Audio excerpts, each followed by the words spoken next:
ശ്വാസകോശ അണുബാധയും ന്യൂമോണിയയും സ്ഥിരീകരിക്കപ്പെട്ടതാണ് ആഗോള കത്തോലിക്ക സഭയുടെ തലവനായ പരിശുദ്ധ പിതാവ് ഫ്രാൻസിസ് മാർപ്പാപ്പയെ ആശുപത്രിയിൽ വത്തിക്കാനിലുള്ള ജമേലി ആശുപത്രിയിൽ പ്രവേശിപ്പിച്ചിരിക്കുന്നത്.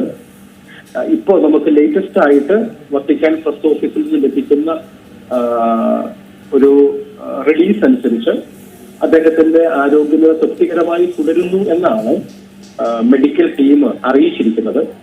എന്തായാലും കഴിഞ്ഞ ഇന്നലെ ചൊവ്വാഴ്ച ഉച്ച കഴിഞ്ഞ് നടത്തിയ CT സ്കാൻ പരിശോധനയിലാണ് മാർപ്പാപ്പയ്ക്ക് ന്യൂമോണിയ ബാധിച്ചിട്ടുള്ളതായി സ്ഥിരീകരിക്കപ്പെട്ടത്.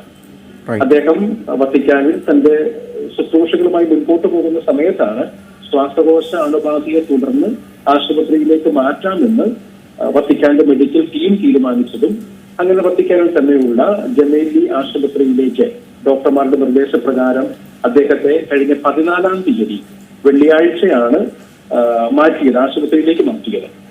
ഏതായാലും ഇതുമായി ബന്ധപ്പെട്ട് നമുക്കിപ്പോൾ ലഭിക്കുന്ന പ്രസ് റിലീസ് അനുസരിച്ച്, വാർത്തകൾ അനുസരിച്ച്, സ്ഥിരീകരിക്കപ്പെട്ട വാർത്തയനുസരിച്ച് മാർപ്പാപ്പയുടെ നില ഒരല്പം ആശങ്ക ഈ രോഗങ്ങളുമായി ബന്ധപ്പെട്ടുണ്ടായിരുന്നുവെങ്കിലും ഇപ്പോൾ സ്റ്റഡിയായി ആരോഗ്യം നിലനിൽക്കുന്നുവെന്നും തൃപ്തികരമായി തുടരുന്നുവെന്നുമാണ് വത്തിക്കാൻ റിപ്പോർട്ട് ചെയ്യുന്നത്.